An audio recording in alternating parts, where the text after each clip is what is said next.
esse texto em Gálatas 6. Eu convido os irmãos a se colocarem em pé. Vamos fazer esse movimento da fé, esse movimento onde a gente se coloca em pé para ler a palavra do Senhor, com o desejo de Deus falar ao nosso coração por meio da sua palavra. Vamos ler esse texto, Gálatas 6, 7 a 10, todos juntos? Não vos enganeis, de Deus não se zomba, pois aquilo que o homem semear, isso também ceifará. Porque o que semeia para a sua própria carne, da carne colherá corrupção, mas o que semeia para o Espírito, do Espírito colherá vida eterna. E não nos cansemos de fazer o bem, porque a seu tempo ceifaremos, se não desfalecermos. Por isso, enquanto tivermos oportunidade, façamos o bem a todos, mas principalmente aos da família da fé. Oremos. Pai querido, fale conosco, Senhor, por meio da Tua palavra, que a Tua palavra possa encontrar guarida em nosso coração, que a Tua palavra possa trazer vida à nossa vida, que a Tua palavra possa, ó Deus, promover em nós um grande e poderoso avivamento, um despertamento espiritual. Desperta as famílias, desperta os corações, ó Deus, comece através de cada um de nós, ó Deus, um mover do Teu Santo Espírito, ó Deus, um despertamento, ó Deus, grande, ó Deus, aqui em Lindéia, em Belo Horizonte e no mundo, para o louvor da Tua glória. Nós queremos ser um povo despertado por meio da Tua palavra, e usa a nossa vida, Senhor, para que possamos semear as coisas boas, e principalmente a palavra do Senhor, que muda corações. Essa é a nossa oração em nome de Jesus, amém. Poder sentar, meus irmãos. O tema da nossa igreja neste ano 2024 foi semear para colher. Esse é o nosso tema. E se nós desejamos um mundo melhor, uma família melhor, uma igreja melhor, uma vida melhor, nós devemos observar a semente que nós estamos usando. Quais são as sementes que nós estamos usando? A lei da semeadura, meus irmãos, nunca falha. A vida é uma semeadura que nunca falha. E à luz do texto que nós acabamos de lê-lo, nós aprendemos que nós colhemos aquilo que nós semeamos. Desejar para si uma vida diferente implica necessariamente mudança de atitudes. Nós devemos ter boas atitudes, nós precisamos atentar para tudo que nós estamos plantando. Essa é a lei de Deus, e é uma lei inflexível. O texto diz assim: de Deus não se zomba, pois aquilo que o homem semear, isso também se fará. De Deus não se zomba e com Deus não se brinca, meus irmãos. Quem planta amor, fé e esperança e verdade, com certeza vai colher frutos para uma vida de bênçãos e de vitórias. Quem planta o mal vai colher o mal, mas quem planta o bem vai colher o bem. O que semeia para o Espírito colherá para a vida eterna. Vamos dizer isso? O que semeia para o Espírito colherá para a vida eterna. Semear para o Espírito significa investir recursos no reino de Deus, significa semear para o Espírito, significa sustentar a obra de Deus no mundo. Semear para o Espírito significa investir na obra missionária. Semear para o Espírito significa buscar as coisas de Deus em primeiro lugar. Não é isso que Jesus disse? Buscai, pois, em primeiro lugar, o meu reino e a sua justiça, e as demais coisas vos serão acrescentadas. Aquele que semeia para o Espírito colherá consolo certo no tempo atual e na vida eterna no final. Por outro lado, o que poderá colher aquele que faz da vida uma plantação de joio, por meio do ódio, da briga, da intriga, da violência, da incredulidade, da infidelidade? A Bíblia chega a dizer o seguinte: o que semeia para a carne, da carne colherá corrupção. Vamos ver isso? O que semeia para a carne, da carne colherá corrupção. Semear para a carne significa investir apenas para esta vida, sem pensar na eternidade. Semear apenas para os prazeres e desejos da carne. A Bíblia diz que aquele que anda na carne não agrada a Deus. Semear para a carne significa viver a vida como se Deus não existisse. A pessoa levanta como um burro e dorme como um jumento. Não leva Deus em consideração, ele só quer se divertir, ganhar dinheiro, gastar dinheiro nos carnavais da vida, fazer sexo e obter sucesso pessoal. estão colhendo corrupção. O resultado de uma vida assim é ruína, é derrota. Provérbios 22:8 diz o seguinte: o que semeia a injustiça cegará males. Vamos ver isso? O que semeia a injustiça cegará males. A Bíblia chega a dizer o seguinte: os que semeiam ventos, né? O que vai colher? Colhem tempestades. Se você plantar vento, você vai colher tempestade. Então nós devemos escolher as boas sementes, porque nós colhemos aquilo que nós semeamos. Semeie coisas boas, e principalmente o evangelho da graça de Deus. Mas em segundo lugar, meus irmãos, nós colhemos depois que plantamos. Existem muitas pessoas que querem colher, mas ele não planta.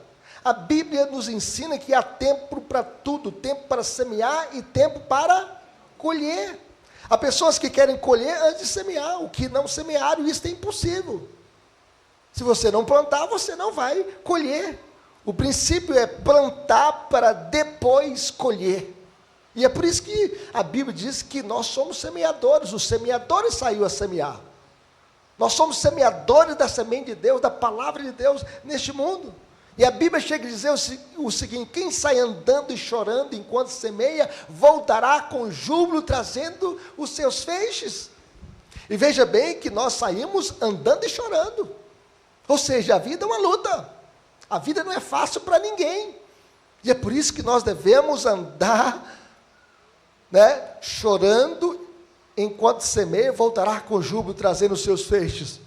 O texto diz que a seu tempo ceifaremos, se não desfalecermos. Muitas vezes nós desanimamos de orar, nós desanimamos de servir a Deus, nós desanimamos de compartilhar a palavra de Deus. Muitas vezes nós queremos mais retroceder do que avançar, mais olhar para trás do que para frente. Mas o texto chega a dizer: a seu tempo ceifaremos, se não desfalecermos. A recompensa, meus irmãos, pode demorar, mas não falhará, porque Deus é fiel para cumprir as suas promessas.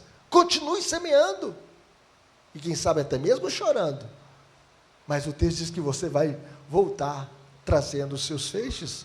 Nós colhemos depois que plantamos, e na proporção do que semeamos. Existem muitas pessoas que semeiam, mas semeiam pouco. E Paulo chega a dizer o seguinte: e isto afirma: aquele que semeia pouco, pouco também ceifará. E o que semeia com fartura, com abundância, também ceifará. Tem gente que às vezes cresce na vida, né? Aí a pessoa, trabalha muito, se esforça muito, né? Alguém te gosta, eu sou sortudo, né? Eu sou sortudo, levando 4 horas da manhã. 5 horas de todo o serviço. E volta à noite. Meus irmãos, Deus é aquele que abençoa o nosso suor e não a nossa preguiça. Deus não abençoa a nossa indolência. Deus abençoa o nosso trabalho. O nosso trabalho. E é por isso que nós devemos trabalhar para Deus. Vale a pena. Sabe para que Deus te salvou? Para você trabalhar para Ele e servi-lo. O Senhor Jesus, o Rei dos Reis, o Senhor de tudo, diz o seguinte: eu não vim para ser servido, eu vim para servir e dar a minha vida em resgate por muitos. Nós devemos trabalhar para Deus, e Deus abençoa o nosso trabalho nele. A Bíblia diz: meus amados irmãos, sede firmes, inabaláveis e abundantes na obra do Senhor, sabendo que no Senhor o vosso trabalho não é vão. Nós temos uma semeadura deste mundo, então semeie. O que semeia pouco, pouco também ceifará, mas o que semeia com fartura, com abundância também ceifará. Mas em terceiro lugar, meus irmãos, nós colhemos sempre muito mais do que semeamos. O agricultor que planta sementes colhe muito mais. Inúmeras espigas, ele planta uma semente de milho ali, quando você olha e a plantação cresce, tem várias espigas naquele pé de uma semente plantada. A Bíblia diz o seguinte, que Isaac colheu 100 por 1, porque o Senhor o abençoava. É Deus quem abençoa as obras das suas mãos, é a bênção de Deus. Quem planta fé, colhe muitas vitórias. Sabe por que nós somos eleitos de Deus? A Bíblia diz que nós fomos chamados por Deus, meus irmãos, para promover a fé que é dos eleitos de Deus. Prega o Evangelho. Quem planta amizade, colhe amigos. Existem muitas pessoas que às vezes vivem uma confusão na família, uma confusão no trabalho, porque ele só semeia palavras negativas, palavras de confusão. Onde ele chega, ele é uma encrenca. E nós devemos plantar amizade, porque quem planta amizade colhe amigos, quem planta perdão colhe uma vida cheia de paz. Existem muitas pessoas amarguradas, que não perdoam o esposo, não perdoam a esposa, não perdoam os filhos, estão carregando a mágoa no coração, e o ressentimento é o veneno que a gente toma, esperando que o outro possa morrer. Plante perdão, libere perdão. Infelizmente, há muitas vidas derrotadas, solitárias e amarguradas, cheias de conflitos, vazias de afeto, e muitas vezes estão apenas colhendo o que plantaram. Quais são as sementes que você está usando para plantar? A colheita da vida, meus irmãos, será o resultado da semente que nós semeamos. Semeie as melhores sementes na vida das pessoas e principalmente a semente da palavra de Deus. Esta aqui é infalível. Deus te chamou para semear essa semente no coração das pessoas. Plante a palavra de Deus no coração das pessoas. O semeador saiu a semear, e nós devemos semear a palavra de Deus e plantá-la no coração. E quem é que faz essa semente germinar? O Senhor. A Bíblia chega a dizer: eu plantei, Apolo regou, mas o crescimento veio de Deus. Quem dá o crescimento da igreja é o Senhor. Então plante a palavra de Deus no coração das pessoas, seja no ônibus, seja no metrô, seja no seu trabalho, seja na sua família, seja na sua vizinhança, seja na sua empresa, seja entre os seus amigos. Plante a palavra de Deus no coração das pessoas. Aplicações para a nossa vida, meus irmãos: como viveremos? Jamais desistindo de semear a palavra de Deus. Satanás não quer que a igreja possa semear a palavra do Senhor. Nós devemos semear a palavra de Deus. A Bíblia diz em Eclesiastes 11:6: semeia pela manhã a tua semente, à tarde não repouse a mão, porque não sabes qual prosperará, se esta, se aquela, ou se ambas igualmente serão boas. Então não desista de semear. Semeie de manhã, semeie à tarde. Devemos semear de manhã e de tarde, de dia e de noite, no frescor da manhã e no calor da tarde. Persevere na sua missão de semear a palavra de Deus. Deus nos chamou esta igreja para ficar de boca fechada. Nós devemos semear a palavra do Senhor. A palavra de Deus não voltará para Deus vazia, mas cumprirá o que lhe apraz. Semeie a palavra de Deus. Pregue o evangelho da graça de Deus. Nunca desista de semear a palavra do Senhor e as coisas boas na vida das pessoas. Se você deseja uma família melhor, o que você está semeando no coração da sua família? Se você deseja filhos crentes, o que você está semeando no coração dele? Ou ele está lá só o dia inteiro no WhatsApp, ou na Netflix, ou com seus colegas que não temem a Deus? O que você está semeando na vida da sua família? Semeie a palavra de Deus, semeie coisas boas na vida da sua família. Mas finalmente, nós aprendemos neste texto: conviveremos nunca desistindo de fazer o bem. Nós devemos fazer o bem às pessoas. Neste mundo, meus irmãos, há os que fazem o mal. Nós vivemos num mundo mal. Os que pagam o bem com o mal. Os que pagam o bem com o bem. E os que pagam o mal com o mal. Mas nós devemos fazer o bem. A Bíblia diz que nós devemos pagar o mal com o bem. E jamais nos cansarmos de fazer o bem. Você está cansado? Não canse de fazer o bem. E o maior exemplo a ser seguido é o exemplo de Jesus, que não veio para ser servido, mas para servir. O maior exemplo é o exemplo de Jesus, o qual andou por toda parte, fazendo o bem e curando a todos os oprimidos do diabo, porque Deus era com ele. E no texto que nós lemos, no verso 7, diz: não vos enganeis, de Deus não se zomba. Aquilo que o homem semear, isso também ceifará. Se você plantar o mal, você vai colher o mal. Se você plantar a discórdia na sua família, a briga, a confusão, vai colher a discórdia, a desgraça, a intriga. Se você plantar o ódio, vai colher o ódio. No entanto, se você plantar a fé, você vai colher a esperança. Se plantar o amor, você vai colher o amor. Se você plantar a união, você vai colher a harmonia, a comunhão e a paz. E se você plantar o evangelho, você vai colher a salvação. Sabe por quê? Visto como na sabedoria de Deus, o mundo não conheceu por sua própria sabedoria, aprove a Deus salvar os que creem pela loucura da pregação. Deus vai chamar os eleitos pela pregação, meus irmãos. Quando Paulo foi pregar em Corinto, os judeus se levantaram contra ele. E ele ficou tão chateado, que ele bateu a poeira dos pés e falou: sobre a vossa cabeça, o vosso sangue, eu dele estou limpo. E aí, à noite, Paulo teve uma visão do Senhor. O Senhor falou com ele. E o Senhor disse para Paulo: não temas, eis que eu estou contigo. Ninguém ousará fazer este mal.